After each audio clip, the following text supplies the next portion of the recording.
The Bristol Flyers Podcast. Hello, welcome to this week's episode of the Bristol Flyers Podcast. Sorry, I was just playing Basketball Championship Manager. Took Bristol Flyers to the Champions League final in 2 years, mate. Completed it. Mate, you haven't. That's a lie. You've not done that. No, I've not done that. I've not played it yet, actually. But it is out now, so go check it out. Flyers are in Pro Basketball Manager 2026. Who would have thought? Who would have thought? Dan, would you have thought? I would never, ever have thought, but that's because I didn't know it existed. I've not played the game, but I'm excited to see it. Yeah, it's a great. I literally have zero insight into what is involved in this game, but I want to go check it out. So I think it's available on Steam. You can go buy it right now for like 20 odd quid or something like that.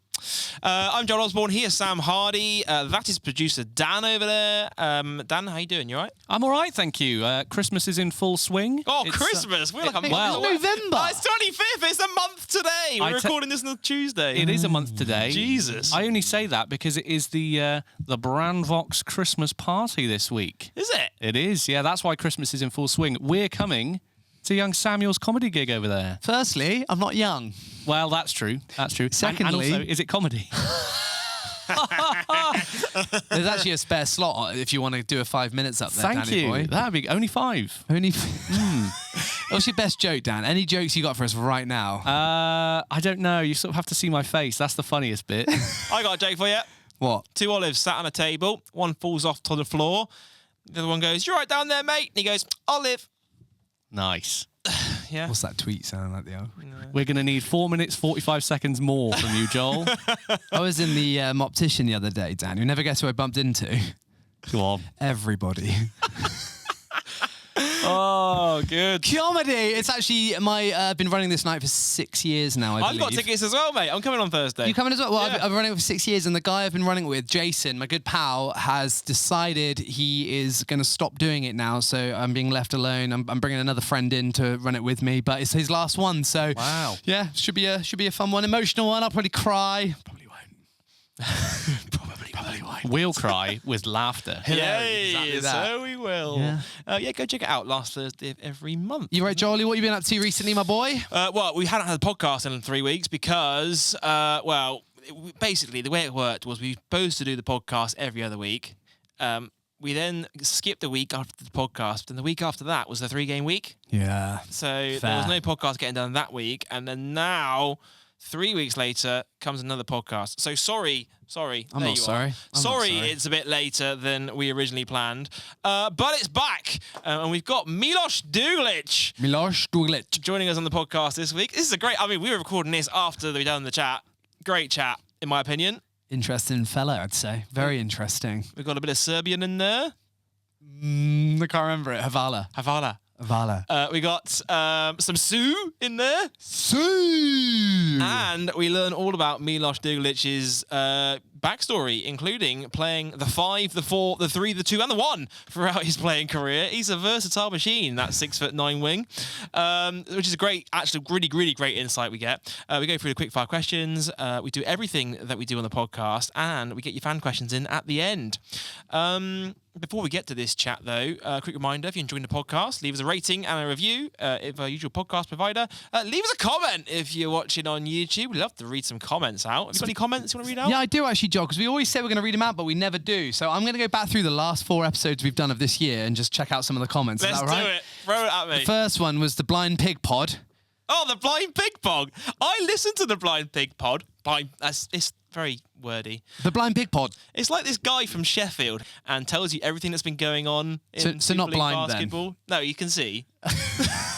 And he's not a pig? I think it's named after that play in the playbook called Blind Pig or something. Yeah, that makes sense. Yeah, Makes but sense. it's very good. Keep doing what you're doing. I can't remember your name. I'm sorry, I can't remember your name. But keep doing your thing. It's really good. Love the podcast content. Well, the reason I'm reading his out is because he says, "Legends back at it. Great job, boys." This is from the first one we did. The feeling is mutual, my man. And then Love it. 84JBD on YouTube writes, "Quality podcast hosting, to be fair." So I'm just giving us a little bit of a fun little, insight to how we're doing, Jolie. Any more?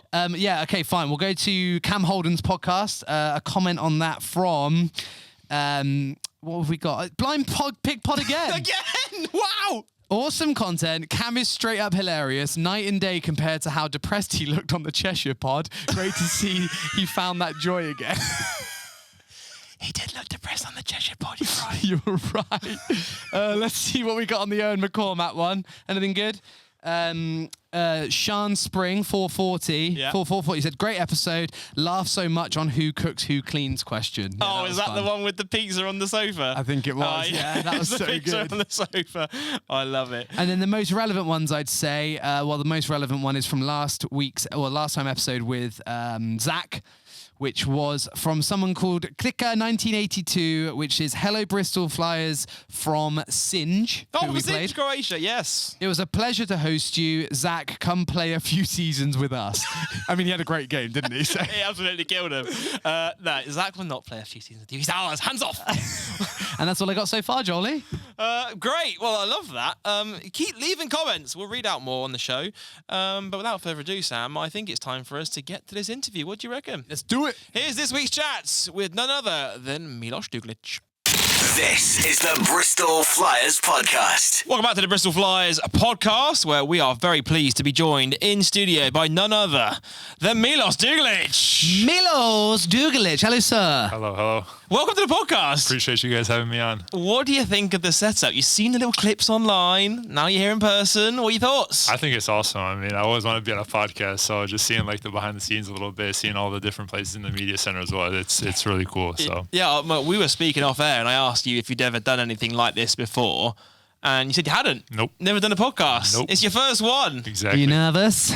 A little bit. Yeah. You should be, because we're gonna ask you personal questions, all sorts of stuff. Isn't that right, Jolie? Nah, we're not I'm going to ready, go that far. I'm ready to go, man. It'll be very, very chilled indeed.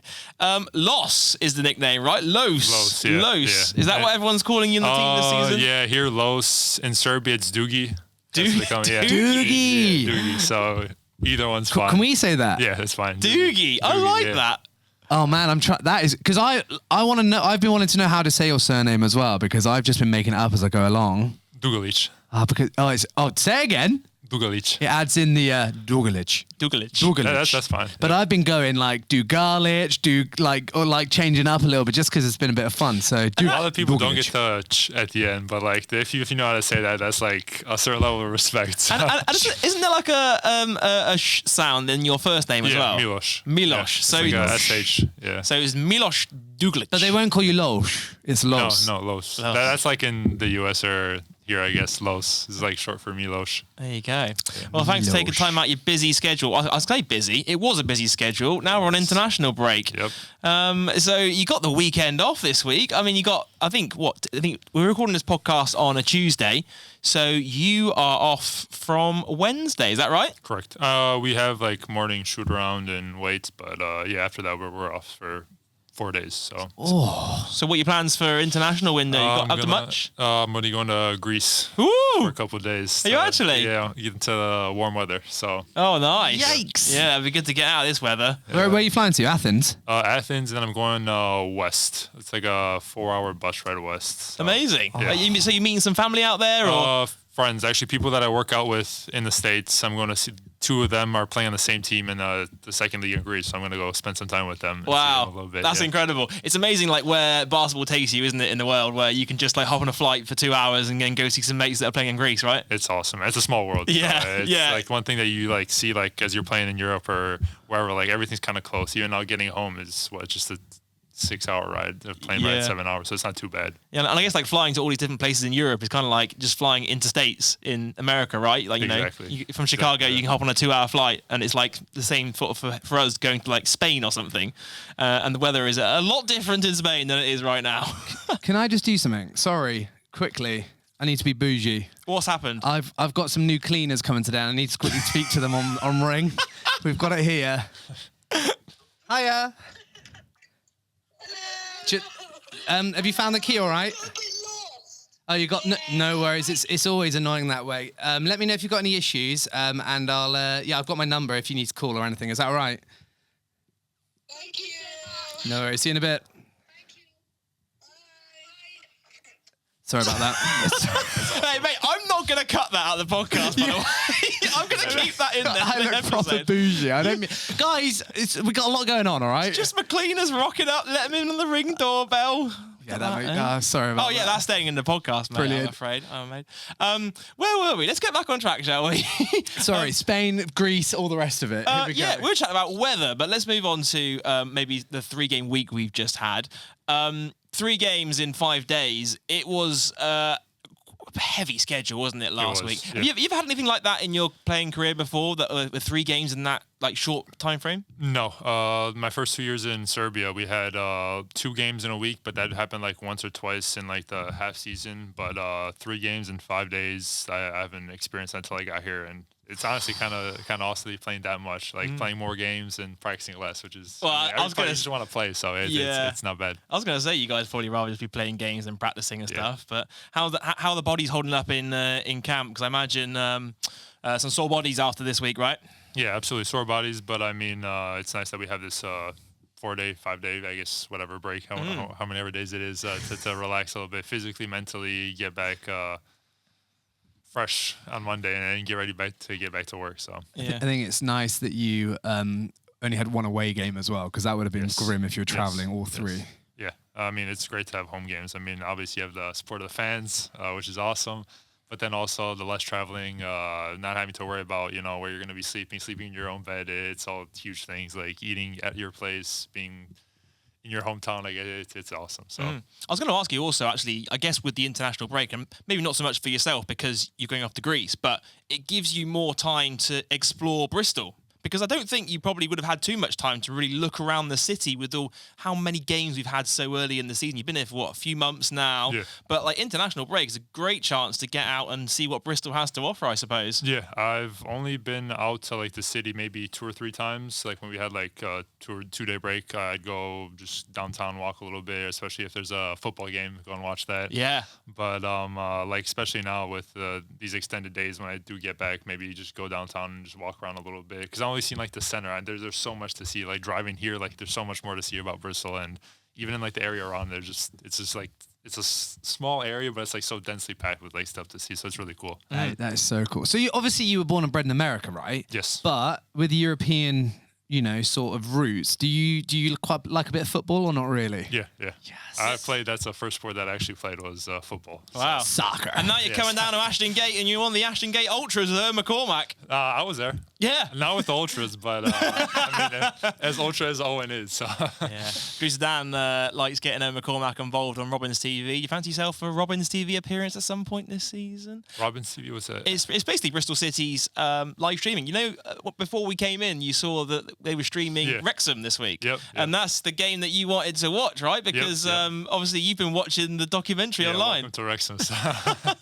Chris Dan, what do you reckon? Are you in? I would love that. You're very welcome to join us on the show. It'd be great. Down. Like we've had That'd be Owen. really cool. I was just looking up actually if there's any links between Serbia and Bristol City. There is. Stefan Bajic is of Serbian descent, who was with us I think last season. So there you go. There is Serbian heritage in Bristol City. Another Serbian in Bristol. Yes. There we go. And soon, Jokic is going to join the Bristol Flyers. Yep. So Yes, I'm working on that right now. Actually. yeah, you can make some. You got him in your phone book, yeah? Yeah.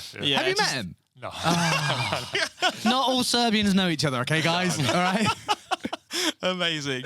Let's talk about your time with the Flyers a little bit. You said we've just been over. You've been here for about a couple months or so now. 3 months. Yeah, now. 3 months or so now. Just talk us through how you found the first part of the season, how you're settling into life in Bristol. How are you finding it? Off court, I mean, I adjusted right away. I mean, being from the U.S., obviously speaking the same language, it's so easy to get accustomed to it. I mean, the lifestyles are very similar too, so it's been really an easy transition. On the court, it's been at the start it was a little more, I guess, difficult. I mean, it is faster pace, more athletic, stronger guys, different tempo to the game. But I feel like now my second month took a little bit of a step forward. This third month, I think I'm starting to find my feet and starting to get acclimated. So that's really important to help the team out. But like comparing these first 2 seasons in Serbia, where the game was not a lot slower, but it was like a slower pace. Like it's a little more tactical. Here, it's a hybrid between the U.S. system and the European system, but you can feel that it is a faster-paced game. Quicker reads, guys are a lot more explosive, so it's a difference. Well, I suppose every single team pretty much is half made up of people from the USA and half made up of Europeans, I suppose, isn't it? So here, yeah. pretty It's much. probably the same in Serbia, right? Depends on what team. I don't know exactly how many imports you can have in the league that I was in, but there were teams that had 3, maybe 4 imports. We had. But you're not an import. No, in Serbia. No, I'm a domestic guy. Yeah. And you speak Serbian? Yes. Can you give us a bit of something? What do you want me to say? I want you to say my least favorite member of the podcast is Dan. I won't do that. I'll just kind of introduce myself. Yeah, do it. Let's do it. Ja sam Miloš Dugalić, rođen sam u Chicagu, igram košarku trenutno u Bristolu. I da, to je to. Amazing. Wow. Can you teach us something? Just something small, like thank you or hello or something. Hello, we say ciao, like hello, goodbye, but that's like you can say it in Italian. Spanish or Italian, yeah. Let's do thank you. Hvala. Hvala. Hvala. Hvala. But is there like hvala? Hvala. Yeah, hvala. Hvala. Yeah. Hvala. Such Hvala. noise we don't really do. Is Yeah. that like Like you don't want to like Hvala. emphasize the age, but like you say a little bit. Hvala. Yeah. Oh, Hvala. no, it's amazing. Yeah. That's so good. Like that. You learn something new every day, folks. And this week on the podcast, we're speaking Serbian. Yeah. Next week, if you when we've got the next home game, I want anyone listening to come up to us and say hvala, and that's a good little Hvala. yeah. And that's like a sign that you listen to the podcast. Exactly. I'll yeah. start saying it to you guys to make sure you remember it. Hvala. Hvala. So let's run it back to this past summer. You just finished your season in Serbia. What was it that made you want to join the Flyers then? Talk us through that whole process. Yeah, so I mean, Serbia. I mean that league that I was in was the first league in Serbia, and it's great league. I grew a lot there, but I want to take that next step in my career, and I wanted to start playing also in some European competitions as well. And this is the chance that opened up, and it was a great chance. I talked to coach, great conversation, and he liked me. I liked him, and then the team as well, and what he was telling me. So it's kind of how I chose to come here. Wow. So do you see this as a step up then? Because like it's interesting. I'd love to know like where each league around the world stacks up against each other, because we have no idea what Serbian basketball is like. Obviously, you have the big names playing in the NBA like Jokic's and stuff. But like, where does the Serbian league rank, do you feel, compared to the standard that you're playing right now in SLB?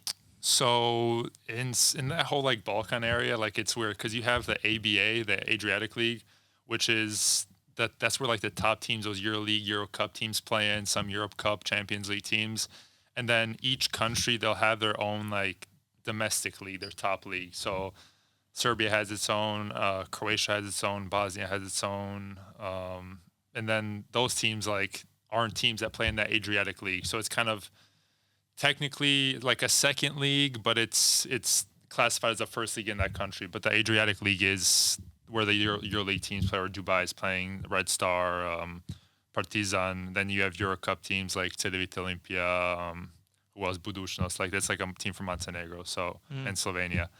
But so that's like that top level, and the SLB like I think is a step ahead of the league that I was in last year. Like I said, it was a faster pace right now, better athleticism, better players too. So it's just a step in the right direction, I think. So those teams that are playing in the ABA that are from Serbia don't play in the domestic league as well, or do they? They don't until the end of the season when there's playoffs. Then they'll take the top. Last year, how they took the top 2 teams from my league, and then they take in that Adriatic League, there are 6 Serbian teams, and then you have like an 8-team playoff. Wow. And so it's That's tough for you guys then, because you're like, if you're in the playoffs, you're playing against teams that probably have more money and more sort of players than what you're. Okay, that's interesting. I actually was able to join last year. The team that won my league, they picked me up for the playoffs, Vršac, and we played against a team from the top, the Adriatic ABA, and we actually beat them in first round, and then the second round we got knocked out. But Wow. I mean, But that's huge for you to beat a team in the ABA, isn't it? yeah. That's amazing. It was an awesome experience. Like that was like a packed stadium too. It was a lot of fun. Home team for you, or were you the away team? Well, we played 2 games, and it was a point differential at the end. it was kind of weird. Like, you think it'd be a best of 3 series. That next round was a best of 3 series. That first round was like a point difference. So I was like, well, you're in for a treat here, mate, because we also play points differential when it comes to our playoffs and also our cups and trophy semi-finals, which we love on the podcast, don't we, Sam?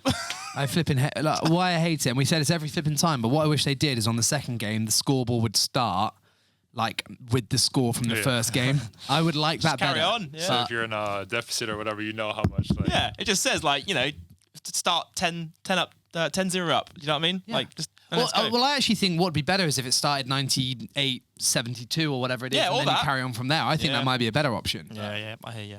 Yeah. And I suppose now you have got those few months under your belt in Bristol. Has it been everything that you've anticipated, everything you expected so far? Because it's quite hard to know, I guess, what to expect coming in. But now, I guess, 3 months down the line, has it lived up to expectations, your time in Bristol so far? Yeah, I mean, it's exactly what I expected. It's going to be a lot more physical. It's going to be a little more difficult to play in this league, and it is. And that's just another challenge that you have to overcome. And it's exactly what you want as a player, to grow. And like, if you show that you're taking steps in the right direction and you're showing growth, then you're doing the right things, you're putting in the right work and stuff like that. So it's definitely what I expected, and it's a challenge that, I mean, every player wants to accept and take on. So yeah, you mentioned Coach Kapoulis a minute ago. Talk us through your relationship with Coach K. What's he like as a coach? How does he stack up to some of the other coaches you've had in your career? Well, he's a Greek coach, so like from that area in the Balkans, you expect him to be always yelling or whatever, like is like the typical stereotypical Balkan coach. But no, he has times where he's getting on us and he wants more from us. He expects a lot from us because, we expect a lot from each other as well. But we have a great relationship. It's been nothing but good things. Like, I've learned a lot from him. I'm thankful for the opportunity he's given me. I'm grateful, and I'm just trying to make the most of it and help the team win. He's got a great relationship with the guys this year, I've seen, and more so this year than any other year. I feel the team chemistry as well is right there from the get-go, and it's shown in the results. Just talk us through like what this group is like this year, because obviously we get to see you guys once, twice a week for games, but you're in the mix every single day. Yep. What are the guys like to hang around with? First of all, I think team chemistry on a team is one of the most important things to having success on the court, and I think it's showing this year especially because we're all getting along. There's multiple times we're off the court, we're hanging out with each other on the court. We're able to hold each other accountable, get on each other's case, but we know it's coming from a good place, and we expect a lot from each other, like I said a little bit earlier. And off the court, joking around, even with the coaches, we have all great relationships. So it's nothing's ever taken personal. It's always all right, I need to hear what I need to hear. You're right. Let's move forward. Let's get better together. So and you can see it on the court as well. So the results are showing it. Who's your housemate? Zach Anderson. Zach Anderson. What's he like to live with, Zach Anderson? It's fine, chill guy. Yeah, we get along just well. Yeah. We're not dishing any dirt on your housemates here on the podcast, no. I mean, there is no dirt, so I love that. Chill guy. He's just a chill guy. Just a chill guy. Yeah, we get along great, man. So. And he'd call you a chill guy too, I imagine, right? I hope so. Obviously, you must have some great banter off the court as well. Like, who's been the joker on the team? Have you got any fun stories about them? We won't get into any stories, but let's just say captain, he definitely top jokester on the team. I think everybody has their days where they're exceeding or performing a little bit higher and being funny, but I'd give that to the captain. Yeah. You're not the first person to say that. Yep, and I won't be the last. We've been editing JB's vlog series for the Flyers YouTube, and he just sends me everything he films, which is some of it is not suitable for YouTube, and some of it is suitable for YouTube. And we've got those naked clips of you, bro. Me, no. No, but I don't remember those. I need the proof. but one of the clips, and I see this continuously, is just Brody. He's just so funny. Whenever JB just puts a camera in his face, he'll just say the most random things at any moment, and it's absolutely hilarious. Brody, he talks it might not seem like he talks a lot, but when he does, it's something just super funny, and sometimes just expressions or just the timing of it is just perfect. That's a comedy. Brody's comedy, so for sure. Yeah. Well, we got another episode dropping. Actually, I'm hoping to get it done during the international break. It's all access of our trip to Croatia from a few weeks ago, so that will be an exciting one. Fun. Yeah, well, we heard all about it from Zach on the last podcast, but I mean, EMBL's sort of thrown you some interesting away days. Have you had any favourite EMBL moments or away trips so far? I mean, I like the Croatia one because it was really nice weather. I was able to just tan a little bit on the balcony when I got there, so I made the most of that. But yeah, that was a great one. Now we have this in December. We have Romania coming up. So that's We a really do. cool one. Romania. We have CSO Voluntari. We're both going. We are both going. We're all go. going. Dan, you coming? I'll be here. I'll be doing Flyers TV. Podcast in Romania. We are. That's what we're going that's, to do. that's Really? actually what we are. I was I going just gave it away. to My bad. reveal it later on the show, but exclusive for you. Sam and I are taking a podcast to Romania for all access of our EMBL trip against CSO Voluntari. We're going to chat some sponsors. We're going to maybe get out and about in Go in the spa, Joel. Bucharest. What do you Maybe you'll reckon? get some naked videos of us instead of just you. You guys got those. You can hold on to those. Maybe not, but there will be some exclusive access for you coming soon on the podcast feed, so keep your eyes and ears peeled. Let's talk about hobbies and interests a little bit for you, Miloš. What does a downtime look like for you? Right there, mate? Checking the Miloš Well, that just Dugalić. you know, The emphasis the on commentator's got to pronounce the name properly. Do you know what I mean? Yeah, I like it. Sorry, carry on. What do you do in your downtime? How do you? So let's say you get home from a game. What are you doing to unwind? First thing you walk in the door. What are you doing in your spare time?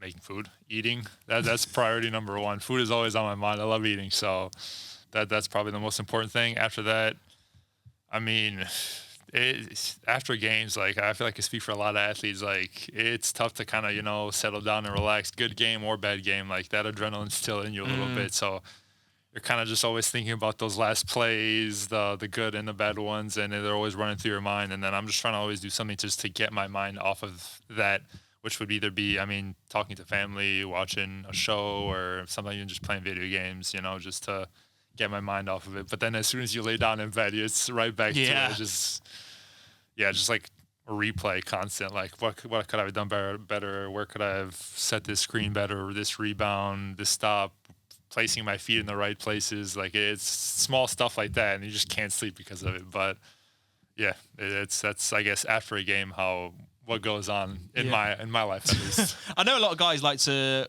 watch tape and probably leave it like a day or two after the game. Obviously you're thinking about it straight away. Do you ever get tempted to like just whip out the phone and just start watching the game back, or you just I want to ignore it until 2 days and then look at it? I'm one of those people that usually just rewatches it right away. Straight away when you get home. If I have it, like last year in Serbia, I didn't get the game right away. Maybe the day after, so I'd watch it a day or two after. But like right now with the zone, which all the games are on YouTube for the NBL games, like it's instantly I'm just tuned in.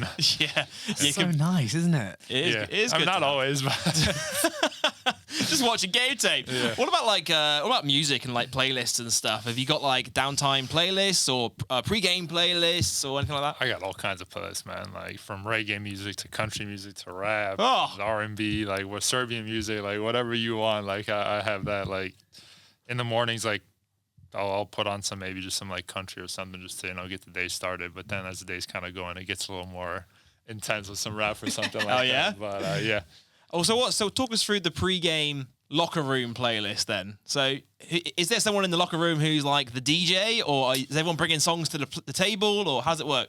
Pre-game, everybody kind of just has their own headphones in, they listen to their own music. I usually don't like to listen while I'm warming up. I just like to listen to the gym noises, I guess, the shoes, the basketball, the rims, everything, So that that's kind of me.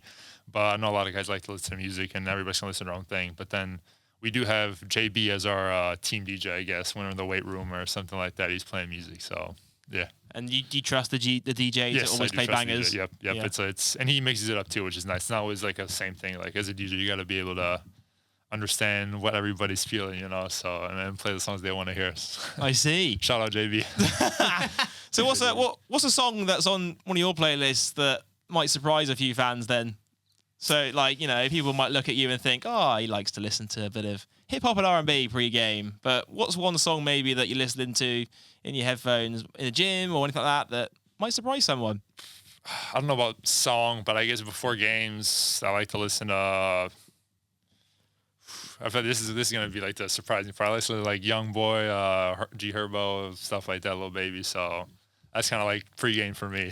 Amazing. I'll tell you what we should probably do is I actually might start building some playlists, get you guys to send me some songs, and maybe make them available for Flyers fans to listen to on Spotify or something like that. That's a good idea. That'd be quite cool, wouldn't it? Listen to Miloš's pre-game playlist? Do you want a clean playlist or? Oh, well, yeah. I mean, we play clean music in the arena, but I guess if it's... I think that would be good because normally a lot of the issues we have with the arena is that a lot of the songs we can't play because they're not clean. So maybe you make them and just people can listen to them at their own discretion, Joel. Watch this space. I'll see if I can get down to it. We're quite busy. Yeah, we're quite busy at the moment, but we'll see if I can get down to it. That'd be pretty good.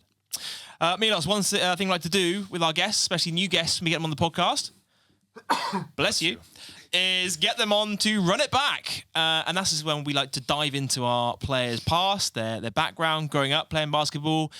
You mentioned were you born in Chicago? Yeah, no, Des Plaines, Illinois. That's the exact place where I was born, but it's like the northwest suburbs of Chicago. So it's kind of, when I'm talking to somebody outside of America, like, because they don't, I mean, even in America, they don't know that exact place, but Chicago, you know where that's at, and it's relatively close to there. So, yeah. You a Bulls fan? Yeah. How old are you? 25. So you are just after MJ's era. Yeah. Okay. But MJ is not my favorite player, but to me, the GOAT. So. Oh, here. I mean, I don't. We're not going to get into it now, are we? Yeah. It's Cristiano Ronaldo, okay? All right. That's fair. Talk us through the basketball scene in Chicago growing up then. What's it like out there? So you have like city ball, and then you have like suburban basketball. Like the city ball is a lot faster, and it's faster paced games. The suburban side, it's a little more, cookie cutter. You're going through your offense and running stuff and kind of making reads. So and then you play like both teams. So it's a nice mix. You get a mix of both. So it's in Chicago's like one of the, I guess, hubs for basketball too. So it's a good place to play basketball. I mean, I'm glad I grew up there. I got to play in both sides, and that's where you kind of get the best of both worlds. So you mentioned earlier you played a bit of football growing up as well. Yes. What age were you when you first started moving into that basketball more as a serious thing? Well, I started playing football when I was 5. I gotta hold myself for saying soccer. But I started playing basketball when I was 7. So, but then like I've always played both simultaneously. I stopped playing football going into my senior year in high school, so I didn't play that year, and I just focused on basketball from then on. And then after that, I just played basketball throughout college. And then But even now, like in the off season, I'll go and play football with my dad and his buddies in indoor. Yeah, I love that. Yeah, I love it, man. That's amazing. Yep. You're a lefty, right? Shooting lefty, kicking righty. Are you joking? Nope. And you grew up always like that? Yeah. No way. Yeah, wow. That's so interesting. That's not where I was going, but that's so interesting. Yeah.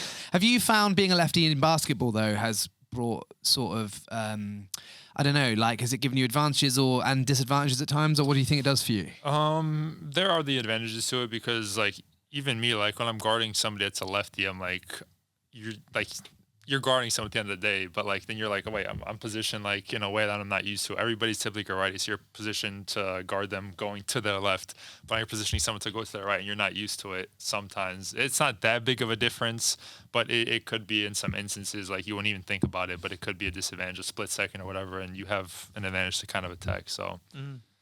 That's amazing. I love that. I think because I suppose as you develop, your brain does like it repetition. So if you mainly see righties, you go to make a decision, then it's like actually they're stronger finishing with their left or whatever. I suppose. But. Yeah, I mean, I don't think it's too much, but like there is that maybe split second, like little that could give you a little bit of an advantage. So especially as you go out in the upper levels, I don't think it's too much of an advantage because people are scouting you. They know what you are good at, what hand you shoot with, where you like to drive and stuff like that, what spots you like to get to. So it might not be as much of an advantage, but in the lower levels, definitely. Like if you're a lefty, like probably just easy to reject and go and score on the left side.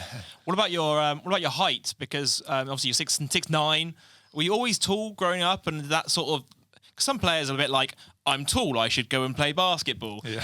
Was that a part to play in you perhaps wanting to focus more on basketball?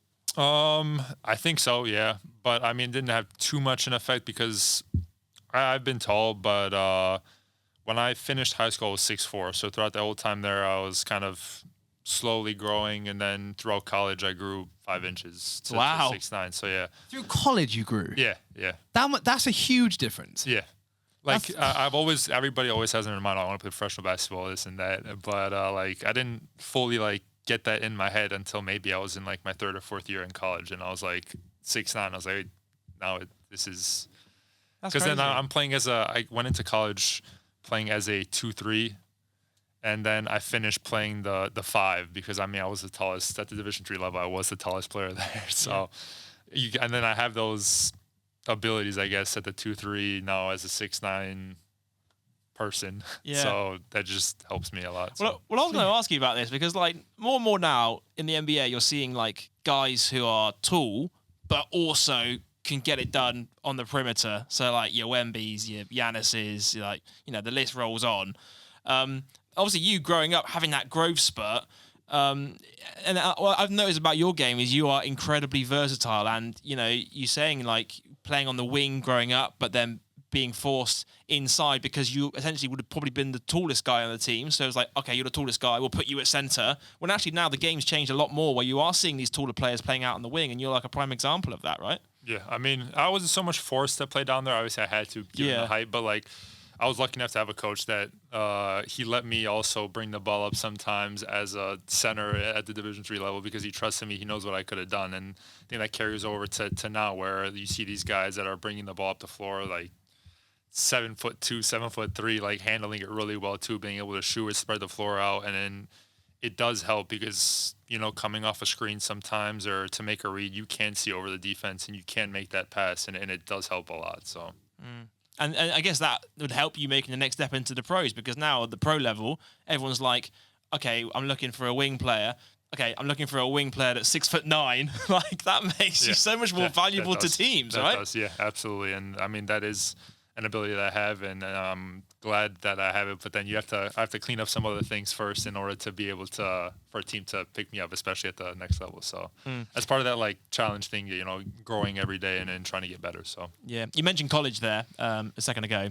Obviously, you played in NCAA Division 3, which traditionally isn't necessarily a route that many players go pro. But we've had players on our team who played Division 3, like, you know, Marcus Delpesh. He was Division 3 at Bates. Talk us through your experience playing in NCAA Division 3 and how that's helped you propel you to the next level.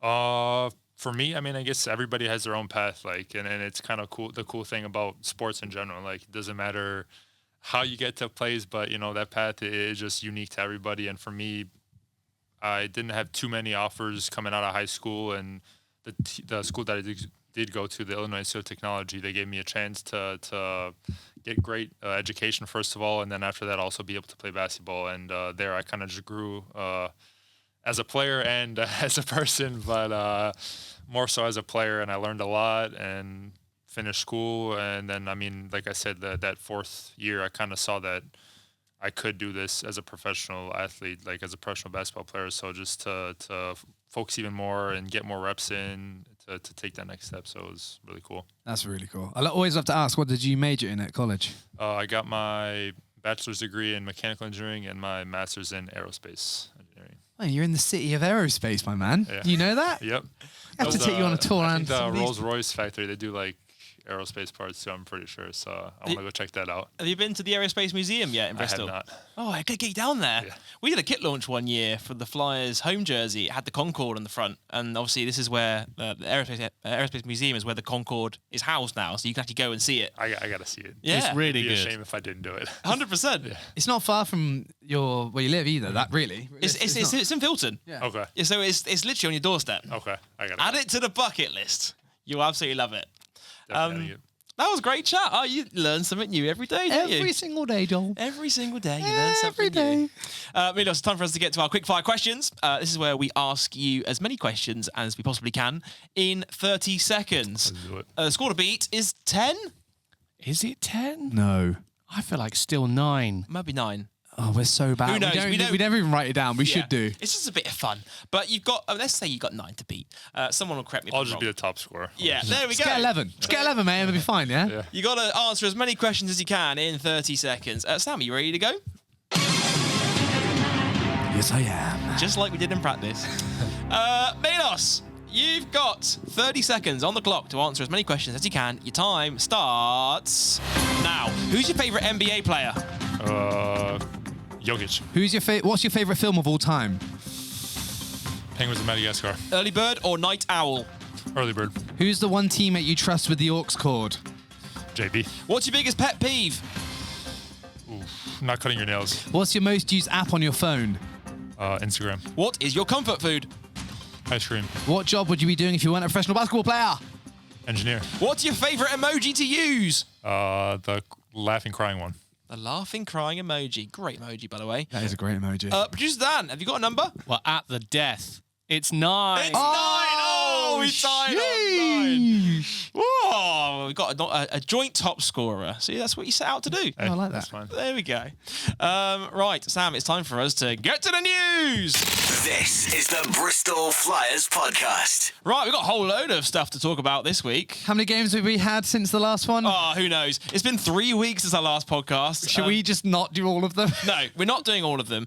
Basically, I wanted to pick out the 3-game week from last week. Maybe not talking as much about the Sunday game. Why don't we just talk about London? Well, let's talk about London. I think it was a lot of games that took place last week, and obviously MBC is a big team coming to SGS, so I do think we've got to give that game some justice as well. That was cool. That was really cool seeing him there, wasn't it? It was, and it was 3 games, 3-game week in front of 3 very tough opponents, very heavy on the schedule. Let's start by talking about the EMBL game on Wednesday night. Syntainics MBC from the German Bundesliga. Flyers falling at home 76 points to 93. Miloš, talk to us about this one.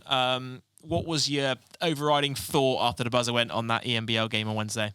I mean, they started the game off great. They hit a lot of tough shots. They're a very quality team, very good team, obviously playing really well in the Bundesliga as well.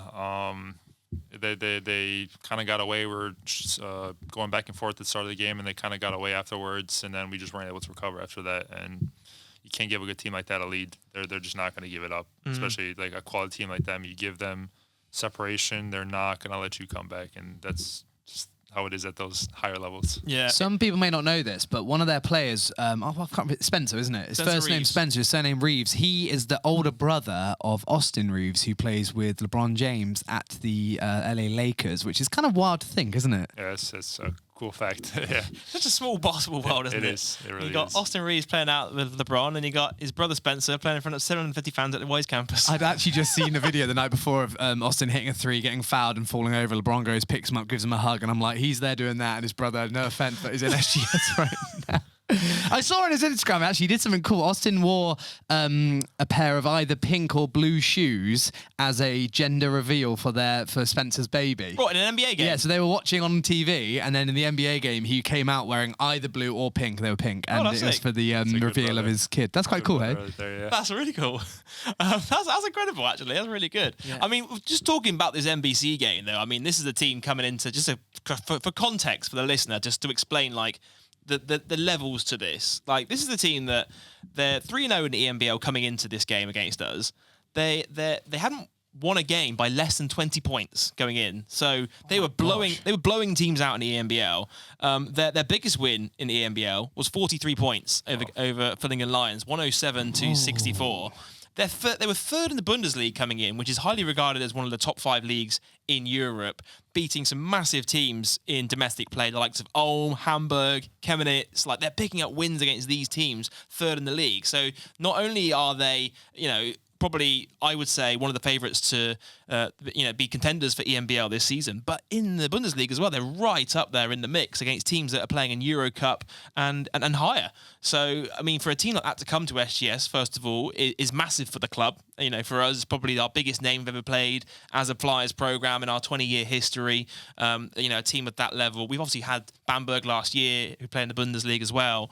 But, I mean, and they were coming in a hot start, and they had the hot start in that game. I mean, I think they missed like 2 field goals or something. And I think in the first quarter, I don't even think our defense was that bad. I think we were contesting shots, we were boxing out. Like, they were just hitting some incredibly tough shots. And they were nuts. Not tough, like disgusting, like sort of leaning sideways, fading lefty 3-point. Just like, what are you supposed to do with that? Yeah, I mean, you just got to keep going, and we weren't able to hold up with that pace, I guess. Yeah. To the end. To be fair, you guys were hitting some good shots in the first quarter as well, hey? We were going back and forth to start, which was, Yeah. I mean, great, but then you kind of want to be the team that kind of separates themselves, and they were the first team to do that. And as soon as they got that lead, they did not look back. So. Yeah, I mean, a couple of plays to talk about. JB had a little lefty drive with a dunk in the first quarter. Just an athlete, isn't he? I mean, Yep. Clear the lane. you're around him every day in practice and stuff, but like, I mean, what kind of stuff is he doing in practice if he's doing that in games? I'm similar to that. I mean, it's kind of like what you see him in the games, which we're working on it in practice. Like that's what you're gonna get at the end. Like if you're doing a practice, you're gonna do it in games. That's kind of one of those things you always hear. It is a little bit cliche, but it is true. Yeah, Zach, and he refused to answer. But have you been bodied by JB in practice? I have not. Did not refuse to answer. That means that Zach has, and you have not. Yeah, why not just say no? Yeah, Zach refused to answer that question. He's like, I don't know what to say. Definitely been posterized to practice. Definitely. For sure. I don't remember, but I don't know. MBC went 6 for 8 from 3 in the first quarter. Flyers, despite their hot shooting, by the way, were down 12 at the end of the first, which is still, right there in touching distance. They pushed it out to 20 in the second, and then it was pretty much one-way traffic from there. 76-93, the final score. I think I'd say for us, it's a 17-point loss, which is the closest that any team in the EMBL has taken them so far in the league. Also, I think our Achilles heel in this game is our field goal shooting and our free throw shooting. We shot 13 for 26 from the foul line in that game. Yeah. If those 13 free throws go in, it's a 4-point game and it's game on. So it just shows the fine margins. Despite the way they're shooting the ball from the field, like our free throw shooting was not great in that game. And all of a sudden, like let's say you're hitting, 80 to 90%, and suddenly you're in a 2-possession game. And when it comes down to the fourth quarter, you're literally right there, and it can go either way. So although the result looks large, it's 17-point loss, I have to say, I don't think our shooting was there on the night, but that game could have been a really tight game in the end, right? It could have. I mean, you always want to, with these teams that are extremely high quality, you want to be able to compete with them in the fourth quarters, make it a close game, a 1 or 2 possession game, and be able to compete with them at the end. But like you said, like it's not just free throw shooting. There's a lot of things you can always look back to, whether it's shot making, being in the right spots on defense, making reads. But just those little things, like you're not going to hit, like you said, 100%, maybe not even 90, 80. You hit 70% free throws. You get a couple more stops. You get a couple more shots. You're right there. And you're competing in the fourth quarter against a great team. And that's how you put yourself in a position to win games, especially these tough ones. But that just wasn't our night. So. 4 Flyers in double figures in this one. Zach and Joe Anderson, 14 points apiece. Will Yoakum, Donnell Brody, also with 10. Got to give a shout out to Cam Holden, by the way, for just 4 points, but 10 rebounds and 7 assists in that game as well. So doing all the parts of the triple-double apart from the points part of it, pretty much. That's not normal. That's the wrong way around. That's how Cam works. He loves it. The points come anyway. So he's always like close to like that triple-double. He is, yeah. Closer than a lot of people are. So that's really cool. He gets sneaky amount of assists, doesn't he? Yeah. I like that. We literally had him on the podcast. It was like the EMBL game or something in Austria where he was really close to triple-double. We had him on the podcast the next week. And I said, like, look, talk us through a triple-double. Like, how does it work? And literally a week later in Surrey, that weekend, he gets one. Yeah. So we just literally manifested it on the podcast. That's an unbelievable one as well. Is there anything we want to manifest this week on the podcast? Let's start with the double-double. Let's start with the double-double and then we get triple-doubles later. Miloš Dugalić double-double is being manifested for our next home game, which is against Manchester Basketball after the international break. So watch this space. NBC in this game, Spencer Reese had 19 points in 19 minutes, 4 for 8 from downtown. Charles Callison, 13. Marcus Foster with 11. Big John Bryant, by the way, 38 years old, 10 points off the bench, including a made 3 as well. Well, not just a made 3. I think 2 of his other ones were like very much long-range 2s from the top, weren't they? It means that Flyers dropped to 2-2 in the EMBL. And next up, as mentioned, it is Romania. We take on the EMBL champion CSA Voluntari in December. As I said, look out for more content in the on the podcast for that trip, and probably get JB to vlog it as well. I think. That'd be pretty good. Yeah.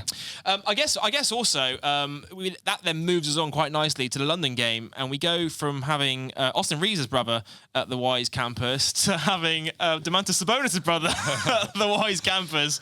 It's like an alternative reality of like NBA star brothers that are just visiting Bristol, right? Man, that guy does never stop coaching. Every single moment, he's like telling a guy what he could have done differently, like while it's happening. I'm like, it's great. He's great. I'm like, surely they just need to play as well, though. Like, it's wild. I guess also this the good thing about the NBC game is and I know the result didn't go our way, but actually to play an opponent like that 2 days before going into a game against top of the league unbeaten London Lions can do wonders, right? It certainly fine-tuned you guys for that one. Definitely. First of all, it is a learning experience. Learn from our mistakes, see what we got to fix. But then again, like you can't even resemble that in practice, that level of play, that style, that physicality. So it's kind of perfect to play against a team like that. It was a loss, unfortunately, but just to be able to play against them, and then it kind of did get us ready for that London game, for the physicality, for that style of play, the tactical aspect of it. So it was just, I guess, I didn't even think about it like that, but it was a way to get us ready for that game on Friday against London. Well, you guys in that game, I loved how aggressive you were on your hedging and then like stopping them, getting the easy threes and getting back to your players. You guys played some unbelievable. I don't think London will ever be held to 54 points ever again this season. What do you reckon? We looked like a well-oiled machine that game. No, we did. We watched it a little bit today. Like our defensive assignments, helping, being there, stunting a little bit, all that stuff.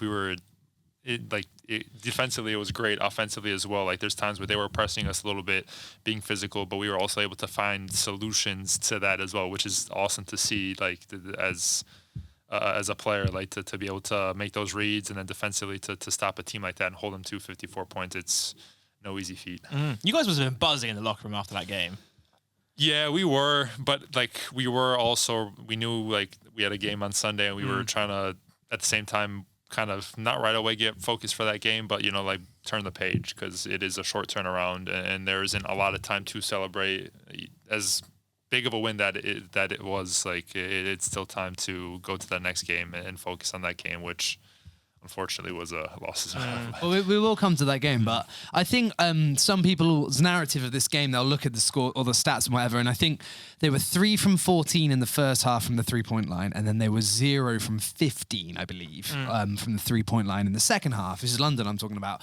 But I don't think that's because they were shooting bad necessarily. You guys were like not giving them any open looks, which is always making those percentages go down on those shots, right? Yep. I mean, we were flying around on defense, scrambling when we needed to scramble. Help side was there. Like you said, the hedging, that was phenomenal. It makes it so much easier to go under screens as a guard, get back to the play, not getting beat middle, getting beat easily. It was just, everything was just clicking like really well. So then it just makes it so much easier and so much more fun to play and so much more energy, and that's why you get a result like that against a team at that level. So you mentioned the energy. The crowd was rocking in that game as well, wasn't it? Man, I love the crowd. I love when we get going, like they're right behind us, and you can just feel the energy and the adrenaline. And you can see it on the court as we're playing as well. We feed off of that, so I'm extremely grateful for that. It's awesome. JB. Yep. Oh yeah, incredible. And then Zach as well in that third quarter. Just after that, he had a crazy contested layup. Yep. And just into the timeout, just absolutely nuts. Yep. On Dean Williams as well, wasn't it? I think it was, yeah. So.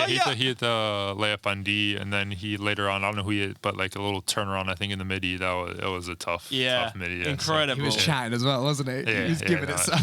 That was awesome. A couple of moments I want to chat about in this game. In the first quarter, Cam Holden just gets like a easy right-hand drive, two-hand dunk. And from the get-go, from that moment, I'm a bit like, I don't think they locked in here on the defensive end. It literally was like no help side defense. Just it was a slow drive as well. And he just goes up for like a two-handed, and the help came late or didn't come at all. And I think from that moment, I sort of felt like, hang on a minute, like we could do something here. And something happened. And when you have a game like that and you're playing an opponent, you just need those little moments like that where it's like, wait a minute, something can happen here. Yeah. And then the other moment I want to talk about was in the third quarter. And after we took a lead, like a 9-point lead in the first half, I think it was, and they came back and they actually took a 2-point lead into the half. And despite their poor shooting, I thought we should have actually put them away a bit more in that first half, where we should have been going into the locker room up 8, up 9 in a low-scoring game like that. Got to the third quarter, Coach K calls a timeout. Extremely passionate in his timeout, and by the time the timeout's finished, a friendly way of putting it, Joe. But by the time the timeout's finished, the fans are responding to the timeout. Like you hear the fans go silent, and as he finishes the timeout, everyone's hand goes in, and the crowd just goes, "Quad!" And you just know, and like that little moment is like where it's like Coach just cracking a whip a little bit, and just like, hang on a minute, lads, like. This is a close game. Like, this game is here for the taking. And after that timeout, we then went up, I think it was like 8 points going into the fourth. And then I think from that moment, I felt like momentum was with us, and that was going to be a Flyers win there. Yep. Go on, sorry. That's like one of those moments where, like, he called us in, like, and he was passionate. And, like, But like that, he cares about us. He cares about his players, his people, and he knows he needs to hold us accountable. And that's exactly what that moment was. And that you can see right from there that upward trajectory for us in that game. And yeah, the rest is what happened. Yeah. There was a really big moment, and I've had a really deep, in-depth conversation with him, and he assured me that three-pointer that banked in Joe Anderson was he meant to do it. He was showing off for his parents, who are also in crowd, who I met this weekend. Oh, I got to give a shout out to them as well, by the way. I sat with them on the bus to Cheshire. Oh, yeah? And I spoke to them the whole way up. And shout out to Joe Anderson's parents. But that three was meant to be banking, right? Yes, Are we certain, it was. yeah? That's how we drew it up. Exactly how it was. But sometimes I know technically, I was right in line with that, and I watched it, and I was literally like, "That is so off." But sometimes that happens, doesn't it? Right? And you need it. Yep. I mean, the ball is round at the end of the day. It's kind of saying in Serbia, like anything can happen. Like, so. Let's run through the top scorers in this one then. Zach Anderson, 22 points, 5 rebounds, 3 blocks, earning himself a spot in the SLB Team of the Week this week. Joe Anderson, 12 points and 7 assists, the only 2 Flyers in double figures in a low-scoring game. Here's the key stat for you, Sam. London, just 54 points, 19 for 38 from the field, 3 for 29 from behind the three-point line. And you never win a game when you shoot like that. Those rims at SGS, mate, I tell you, incredible. They're really hard to shoot on, aren't they? Dean Williams was playing, and he couldn't even hit on them, though, mate. Shout out to Dean Williams, by the way. I haven't even mentioned this yet, but of course, the first game back in Bristol for him in over 10 years after coming through the SGS Basketball Academy. An incredible story. Obviously, he was in the Flyers Academy, played in the Flyers junior teams growing up, played for the Flyers first team in the first BBL season for us, 2014, 2015. Had a couple of appearances in the BBL, as it was back then. And then obviously went off to Augusta and then had this incredible career where he's gone off and won the Champions League, and he's come back to the UK now playing in London. And then the first time him walking back into that gym, great moment for him. And I imagine he's probably just walking in thinking like, oh, the volunteers are all the same as they were when I was here, 12 years ago. Oh, Joel's still here from 12 years ago. I had a good catch up with him pre-game as well. But shout out to Dean. Good to see him again. Claim to fame, me and Steve Devereaux and my friend Jason Bolton, who used to play for Flyers as well. Do you remember Jason Bolton? Yeah. We played a little 3-on-3 back in the day when Dean was here, mate, and he was playing with Roy as well, and I can't remember who else with, and we beat him. So, I could have won the Champions League. I could have done, but dodgy knee and all that. The one thing I'd say about Dean, that one, he jammed one so easily, didn't he? Like that dunk from the right hand swing. It was actually me on that fast break. It was a 3-on-1, and I kind of Phillips was on one side, D was on that side, and Magussi I think was attacking. And I should have, I think, looking back on it, it's like one of the things you always think about after the game, like, he's going to give it to D. He wants him to dunk it. Like, and as like a player, like it's a 3-on-1, it's kind of difficult to guard. You'd rather them just get a layup, I guess, than a slam dunk and kind of get their energy up. So it's kind of like one of those things where maybe I should have went the other way to force him to just give it to Phillip, which honestly would have been an easier contest for me as well. So it's just one of those things you're not going to get that back, but like it's just one of the things you just constantly think about. It just goes on in your head. I mean, it was huge though, wasn't it? Because what would have been worse though is if you gave it to Dean, you went and tried to D him up, and then he absolutely jammed it on you as well. Yep. That would have been bad. Got a couple more bits to go through here from the. Actually, no. Let's move on to Sunday's game now. Quickly. Yeah, quickly. We'll go through it quickly. I mean, I think from my point of view here, for me, it just felt like one game too many this past week. Having the third game in 5 days. What were your thoughts on it?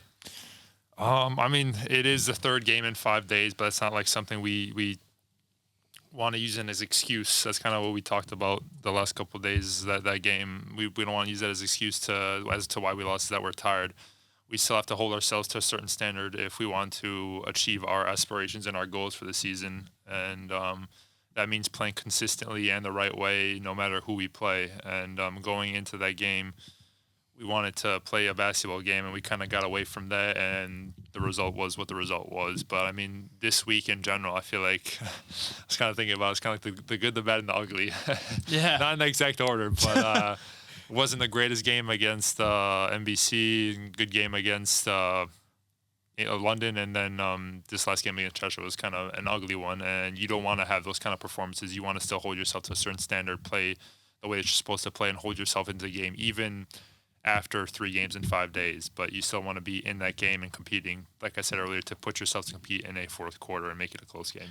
I would say, though, like, sure, you can talk about your defensive intensity against London, and I would say you probably gave Cheshire their fair share of open threes, right? Probably more than London got, but the percentage, even if there was no one D'ing them up, the percentages they hit from three, especially in that first half, were disgusting. Like, disgusting. Ones people who don't normally shoot that well as well were just hitting some crazy threes, and at that point you're like, what can we do here? The fans were going nuts, I imagine, and that's a tough thing to take as well, when every single time you're like, another one. And what are you supposed to do at that point as well? I mean, you just gotta go back to your principles and try and stick with that and the game plan as well. But I mean, they kind of just, some players hit threes, other players saw that, they got energy too, they came in the game, they hit threes, and it's kind of just that just went on to the end of the game pretty much. People just kept hitting threes, and we should have done a better job get them off the arc and not letting them shoot those threes. But there was also other stuff that we could have done better to help us, put us in a position to keep it a close game or possibly win at the end. But then again, like, you look at that game and it's completely different style to the game against London, against MBC. Two completely different play styles. They play super fast and just shooting, where you can see with the London MBC team, it's a little more tactical, slow down, make those reads, come off the pick and rolls and stuff like that. So I don't think it was so much more of we were tired, but like more of an adjustment to the style of play maybe. 111-84, the final score. We call that in the business a schedule loss on the broadcast. A schedule loss. Right, got some news to get to anyway. So that's the roundup of the 3 games from the past week. A bit of a break now for the lads. They're off an international break. It's Black Friday this weekend, so obviously Flyers are doing some Black Friday offers. Flyers can get a slam dunk of savings across merch, membership, and match tickets. You can get, if you spend £75 in store, you get free UK delivery on your order. If you spend £100 in store, you get £10 off your total spend. If you spend £150, you can get £15 off. And if you spend £200 in store, you can get £20 off if you use code BF20. They're also offering 30% off tickets for our upcoming EMBL game against Finnegan Lions on Wednesday, January 7th. So get your tickets for that one now. Should be a great game to start the new year in the EMBL. Also, we're going to discount on Flyers membership. There's never been a better time to become a Bristol Flyers member. All Flyers memberships on Black Friday are available now for just £10. As a member, you get access to exclusive perks, including priority tickets on playoffs, discounts on merchandise, and you get discount on game tickets as well. So if you go to, like, I think it's 5 or 6 games, a membership pays for itself. So it's a no-brainer. Go to the Bristol Flyers website right now for all the details on Black Friday. Other bits of news to get to. Obviously, with international break, that means the GB national team are back in action. And this morning, in fact, the club announced that Coach Kapoulis is set to take a break from his role as assistant coach of the GB national men's team. It's a position he's held for the Flyers since 2020. Get that man some time off is what I say, because he's been doing it for the last 5 years, and it's an incredible achievement for you, Coach, if you're listening to this. So congratulations on the 5 years with the men's national team programme. Enjoy some time off. I think he's off to Greece as well this week. Is he right? Is that right? Yep. He's going to go He's back gonna be there. You're going to see him out there at all? Possibly, we'll see. We'll try and arrange something. Maybe a dinner or lunch or something like that. I love that. Amazing. Watching his face. So congratulations to Coach K, who is taking a break from his duties as assistant coach of the men's national team. Final bit of news to get to. This is a fun one. Did you know, Sam, Super League Basketball has announced a partnership, a licensing agreement with the video game Pro Basketball Manager 2026? What?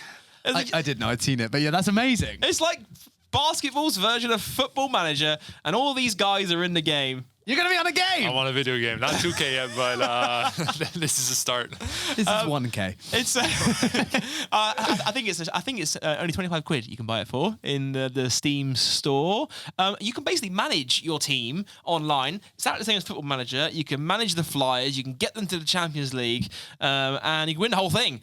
You can sign players. You're in charge of signing scouts. You're in charge of building game plans. You're in charge of dealing with issues, whether you got like disgruntled fans funds, or you charge your ticket prices. one of those. There's so much you can do on the game. I haven't had a chance to play it properly yet. We should get it, and we should do it and try and us coaches through. Do a simulation of us on the Flyers podcast, Yeah. and every week on the podcast, you play a new game in the season. Right, well, 100% we should do that.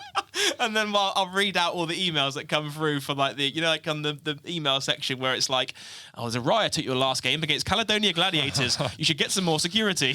That's probably because they let Pat Whelan shoot the ball. Don't let Pat Whelan shoot the ball. Dan, have you seen that? I'm not, but this sounds great. This gives me the opportunity to maybe dress up as Coach K. Like I know people do for Football Manager. They wear the full suit, do the press conferences. Maybe we could dress as Coach K, bring a clipboard, shout at people. Do your best Greek accent now, Dan. Go on. No, I'm not doing that. Not doing that. Because I think you can like pick your responses to the post-game press conferences as well in that game, right? You can literally like dictate the whole narrative of your team. So you can literally lead Flyers to do whatever you like. You can sign whoever you want. You can sell whoever you want. You can make trades. I don't know what you can do. I haven't played the game properly, but you can manage Flyers. Is Mike Edkins in the game? I don't think Mike Edkins. The team has ended up running late to a game. What do you No, do? never. Mike Edkins is on it. 5 stars. We're gonna do a piece of content soon where we ask players to guess their ratings on the game because I've got all the player ratings, so that'll work out for that very soon. Yeah, I've got the player ratings. I have seen them. That's all I'm saying about that. Watch this space. But that's cool piece of news to round out our week section of the news. And now you're up to date on this week's news. This is the Bristol Flyers podcast. Right, Miloš, time for us to finish this week's episode of the podcast. We've got the mailbag section. This is where we ask fans send in their questions to you as our studio guest. Got a few questions to get through. _ Plambo on Instagram. Who's that? P-Lambo. That's who I'm visiting right now in Greece. Oh, is it? Yeah. Amazing. He wants to know, have you read any good books lately? I'm still reading a book that I started reading a couple months ago, Thinking Fast and Slow. So I'm reading that right now. Such a good book. You like it? Yeah, I read it. Yeah. I'm on chapter 9 or 10 right now, but I'm like always taking notes, like what I read, just to be able to look back. But it's an interesting read. Are you into sort of books like that? Yeah.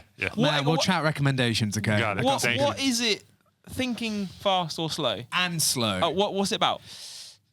It's about how your mind, like you have your kind of subconscious mind, system 1 and system 2, and system 1 kind of makes the quicker decisions, and system 2 is kind of the more thought out thought process, and your system 2 is lazy and it relies on that system 1, that quicker decisions, but it is faulty, and that's like where like some stereotypes and stuff like that happen. Wow. So, yeah. Have you read Black Box Thinking? No.